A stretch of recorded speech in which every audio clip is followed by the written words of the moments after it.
Olá, irmãos e irmãs, mais uma reunião de oração começando, hoje 9 de junho de 2020.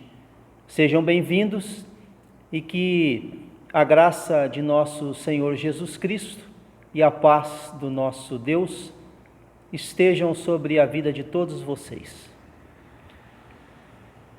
Feche os seus olhos e vamos buscar a presença de Deus. Graças te damos, Senhor, por mais esta reunião da tua igreja. Obrigado, ó Pai, pela tua graça e a tua misericórdia que o Senhor tem dispensado a cada um de nós. Especialmente, Senhor Deus, porque sentimos tua graça e tua misericórdia, Senhor Deus, nos protegendo e nos guardando.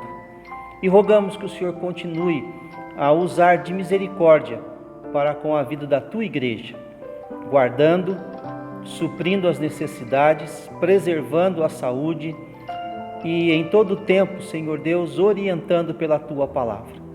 Oramos agradecidos, pedindo que o Senhor nos abençoe neste momento, em nome de Cristo Jesus. Amém. Vamos para mais um salmo, hoje o salmo de número 32. Com este salmo, nós chegamos a 27 salmos estudados nesse período da nossa reunião de oração. Vejam o nosso gráfico.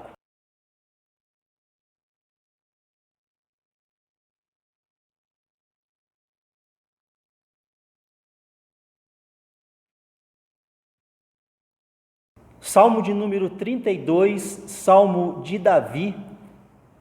Abra a sua Bíblia e vamos ler o texto indicado.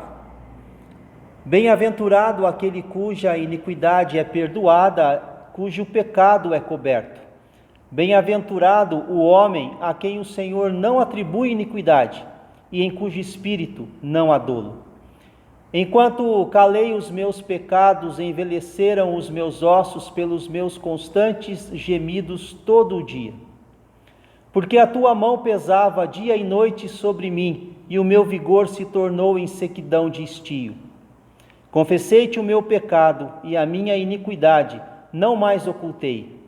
Disse: confessarei ao Senhor as minhas transgressões, e tu perdoaste a iniquidade do meu pecado. Sendo assim, todo homem piedoso te fará súplicas em tempo de poder encontrar-te. Com efeito, quando transbordarem muitas águas, não o atingirão. Tu és o meu esconderijo, tu me preservas da tribulação e me cercas de alegres cantos de livramento. Instruir-te-ei e te ensinarei o caminho que deves seguir, e sob as minhas vistas te darei conselho. Não sejais como o cavalo ou a mula sem entendimento, os quais com freios e cabrestos são dominados. De outra sorte, não te obedecem. Muito sofrimento terá de curtir o ímpio, mas o que confia no Senhor, a misericórdia o assistirá. Alegrai-vos no Senhor e regozijai-vos, ó justos. Exultai, vós todos que sois retos de coração.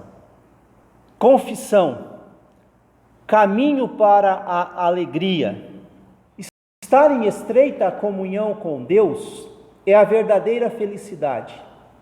É a mensagem deste salmo. Um salmo de contrição, um salmo de confissão. E ele faz parte dos salmos que são chamados de penitenciais. A comunhão é resultado de um coração puro, sincero, limpo diante de Deus. Esta pureza, ela é resultado do perdão, da purificação dos pecados. Quando confessamos a Deus nossos pecados, abre-se uma porta para a comunhão com Ele. Pecado confessado é pecado perdoado e comunhão estabelecida. Pecado não confessado é pecado não perdoado e comunhão interrompida.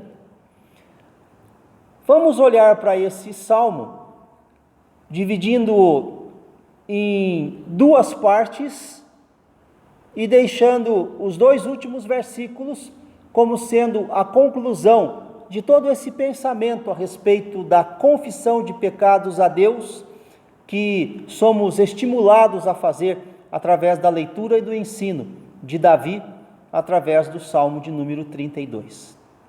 A primeira lição que aprendemos é sobre a grande bênção da confissão. Eu quero que vocês olhem os versículos 1 a 7.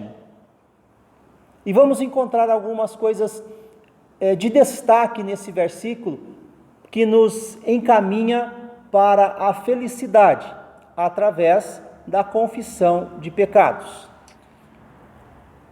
Os versículos 1 e 2. Bem-aventurado aquele cuja iniquidade é perdoada, cujo pecado é coberto. Bem-aventurado o homem a quem o Senhor não atribui iniquidade e em cujo espírito não há dolo. A grande bênção da confissão é o alcance da felicidade. Bem-aventurado. Essa palavra significa feliz. Feliz é aquele cuja iniquidade é perdoada, cujo pecado é coberto. Feliz o homem a quem o Senhor não atribui iniquidade e em cujo espírito não há dolo. A felicidade aqui ela é ensinada ou ela é alcançada através do caminho da confissão, porque só Deus é capaz de perdoar pecado, de limpar o pecado, de apagar o pecado. E quando isso acontece através da apresentação desse ato diante de Deus e do reconhecimento do erro, nós encontramos a felicidade. Nós somos felizes, nós nos tornamos alegres, porque Deus nos dá a felicidade, nos dá a bem-aventurança do perdão. A outra lição aprendida através desse caminho para a felicidade e a grande bênção que alcançamos na confissão de pecados é o alívio de consciência. Enquanto calei os meus pecados, enquanto escondi de Deus o que eu fiz, enquanto não confessei diante do Senhor aquilo que era a minha falha, ou aquilo que foi o meu erro, a minha transgressão, o texto diz: envelheceram os meus ossos pelos meus constantes gemidos todo dia. Isso é referência a uma consciência marcada pela transgressão, a uma consciência que é todo dia angustiada pelo erro cometido. O envelhecer dos ossos pelo constante gemidos aponta para uma vida intranquila diante de Deus. E ainda mais a consciência é a consciência que acusa, porque a tua mão pesava dia e noite sobre mim. É aquilo que fica martelando nas nossas mentes, no nosso coração, apontando para o erro. É claro que estou falando de alguém com consciência que não está cauterizada pelo erro, que não está distanciada de Deus, portanto, uma vida que sabe que o feito não agradou a Deus e, portanto, precisa consertar essa situação. E o conserto disso é não calar-se diante de Deus, porque enquanto permaneço calado, os meus ossos envelhecem pelos meus constantes gemidos. Me torno uma pessoa acabrunhada, voltada para si mesmo, entristecida. Porque a ação de Deus sobre as nossas vidas, que é o pesar das mãos de Deus, porque a tua mão pesava dia e noite sobre mim, faz com que o nosso vigor, a nossa vida esteja sentindo-se como num deserto árido, seco, sem vida. Por isso diz o texto: o meu vigor se tornou em sequidão de estio. É algo que vai definhando. Mas o alívio da consciência está no versículo, retratado no versículo 5: confessei-te o meu pecado e a minha iniquidade não mais ocultei. Apresentei diante de Deus, com sinceridade, o meu ato falho, o meu pecado. Disse: confessarei ao Senhor as minhas transgressões. Isso significa não esconder nada de Deus. E aí então ele chega a um veredito, ele chega a uma conclusão, ele chega de fato a uma única verdade: e tu perdoaste a iniquidade do meu pecado. Assim há uma limpeza nas nossas vidas, a tranquilidade, a calma do Espírito Santo, uma consciência não mais acusatória, mas agora uma consciência tranquila na presença de Deus. O caminho da felicidade passa pela grande bênção da confissão, que traz a felicidade, que traz o alívio da consciência e também estabelece comunhão. Nesse momento a pessoa cultua a Deus, faz súplicas, busca a Deus e nele espera. Sendo assim, todo homem piedoso, todo homem dedicado, todo homem que tem o seu coração voltado para Deus, te fará súplicas em tempo de poder encontrar-te. Cultua a Deus, busca a presença de Deus, adora a Deus, se coloca na presença de Deus. Com efeito, quando transbordarem muitas águas, não o atingirão.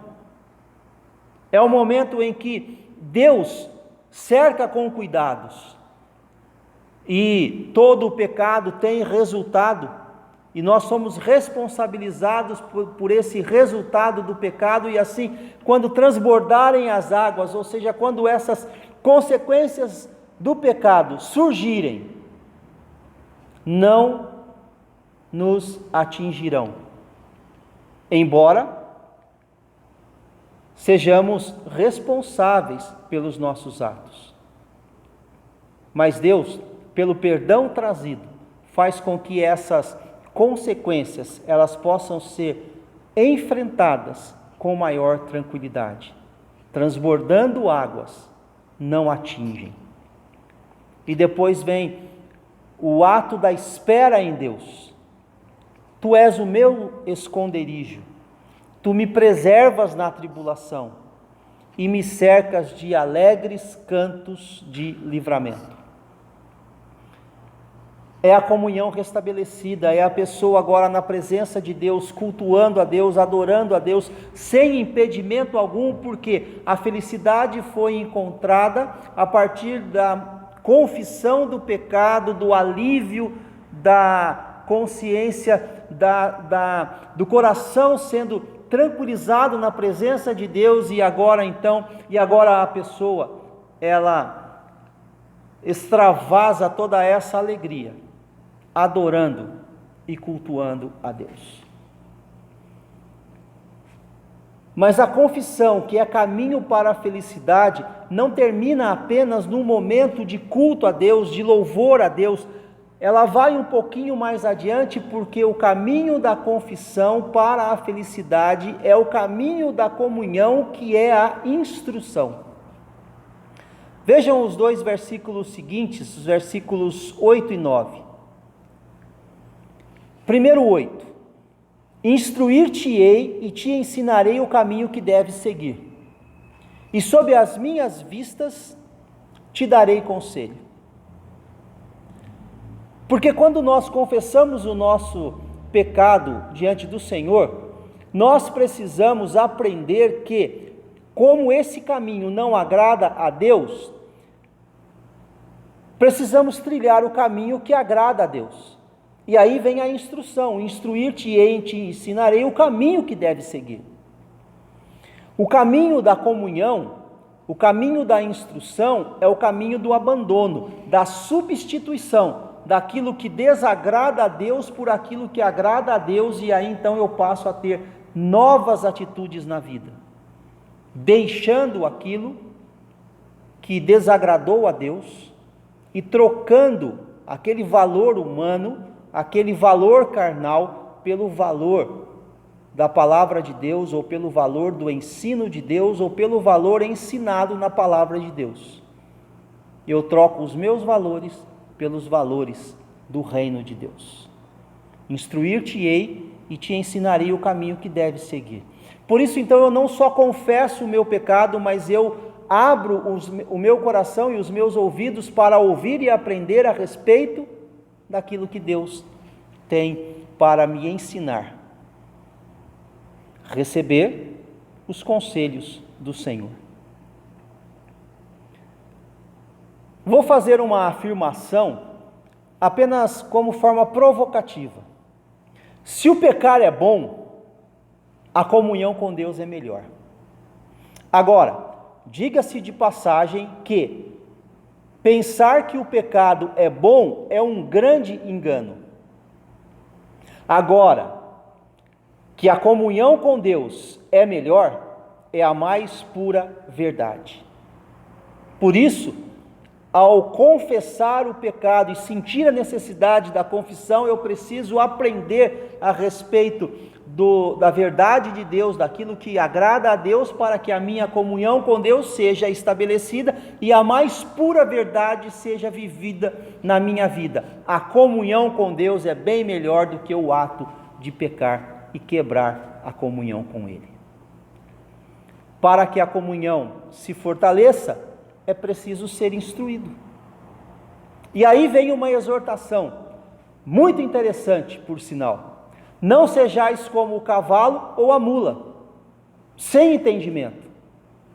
Como seres humanos racionais, nós não podemos agir como animais irracionais. Esse é o pensamento, a lógica do autor nesse versículo.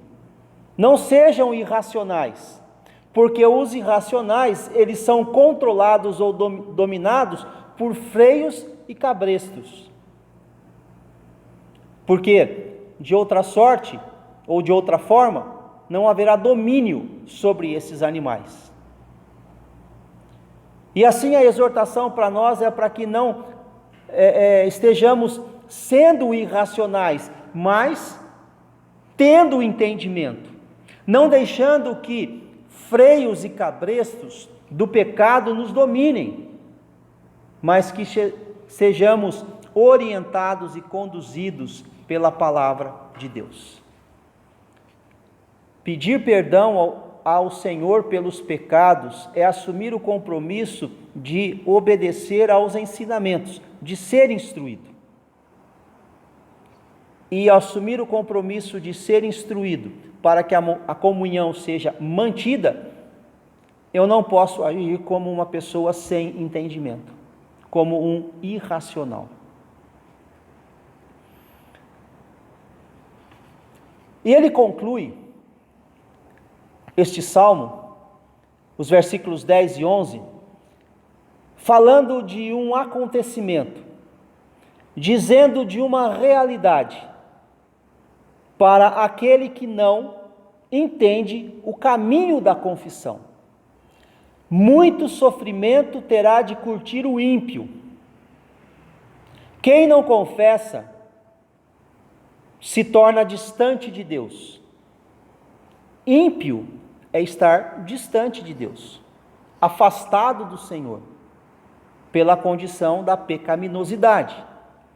Portanto, esse muito sofrimento irá enfrentar, irá passar. Muito sofrimento terá de curtir o ímpio.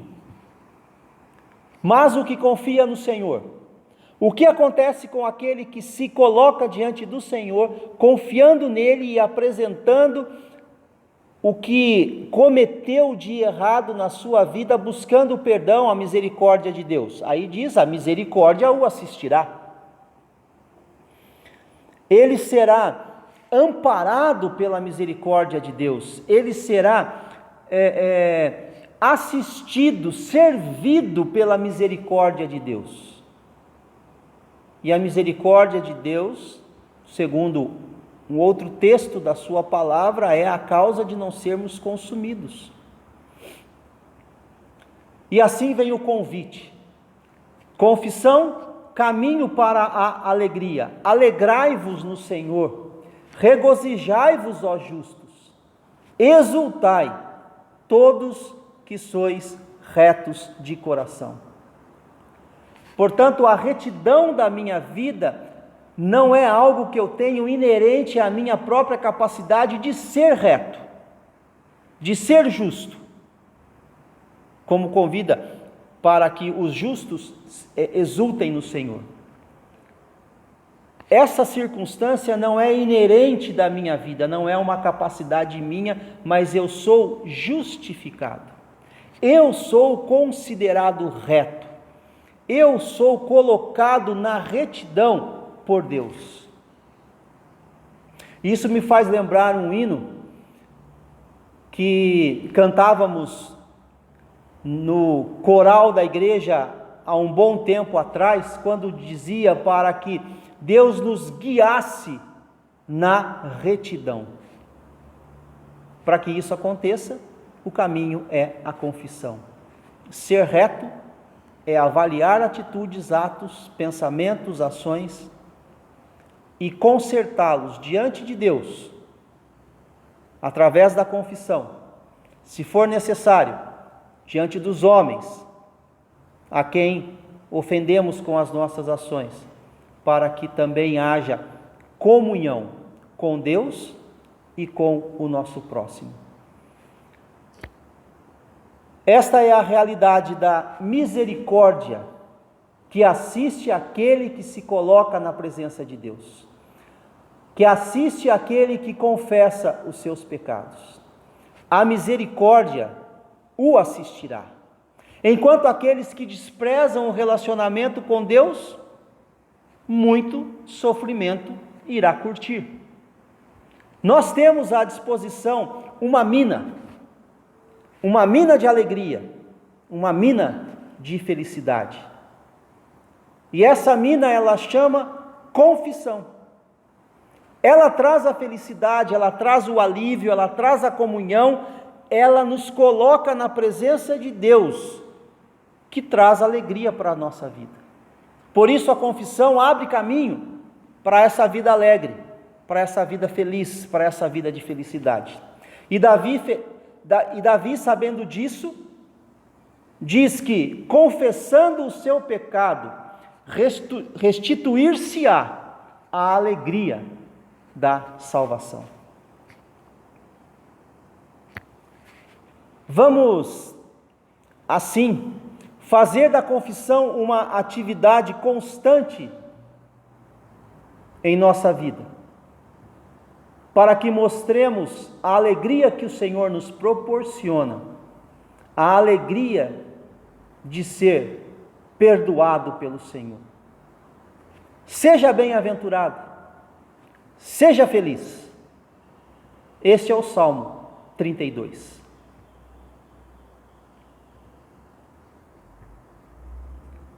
Vamos para o nosso período de oração. Vou repetir os pedidos ou os motivos de oração da semana passada. Tenha um tempo de intercessão, mas hoje sinta-se convidado a fazer, no encerramento da nossa reunião de oração, aí, no silêncio do seu coração, uma oração de confissão ao Senhor. Deus nos ajude, Deus nos abençoe, Deus nos fortaleça. Amém.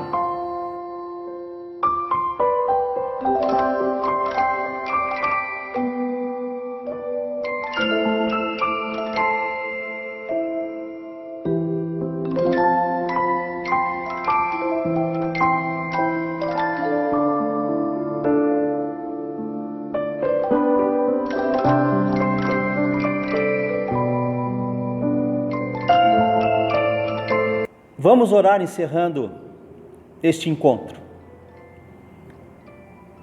Toda a honra e toda a glória sejam dadas a Ti, Senhor Deus. Obrigado, ó Pai, pela Tua bondade, pela Tua misericórdia, pela Tua graça e compaixão. Por esse caminho que o Senhor abre a cada um de nós de confessar os nossos pecados diante do Senhor e receber do Senhor a bem-aventurança de ser perdoado, de receber a misericórdia, de receber graça abundante. Faz-nos, Senhor Deus, mais dedicados a esta atividade da vida cristã. Repensar atos, ações, palavras, pensamentos, reações, e não deixar, Senhor Deus, que isso atrapalhe a nossa comunhão contigo. Graças te damos porque o Senhor é Deus que instrui, é Deus que educa, é Deus que revela a sua vontade. E queremos, Senhor Deus, pedir que, através do Teu Espírito Santo, os nossos corações estejam sempre prontos a receber o Teu ensino. Louvado seja o Teu nome, por mais um dia de vida, por mais um momento de reflexão e dedicação da vida ao Senhor. Abençoa-nos, ó Deus, no restante deste dia. Abençoa-nos, ó Deus, no restante desta semana, para que o Teu nome, através das nossas vidas, seja honrado e glorificado. E também, Senhor Deus, seja conhecida a alegria da salvação, a alegria do perdão, através de cada um de nós. Por Cristo Jesus, que nos deu o perdão dos nossos pecados, é que oramos. Amém. Oh, que paz perdemos, Senhor.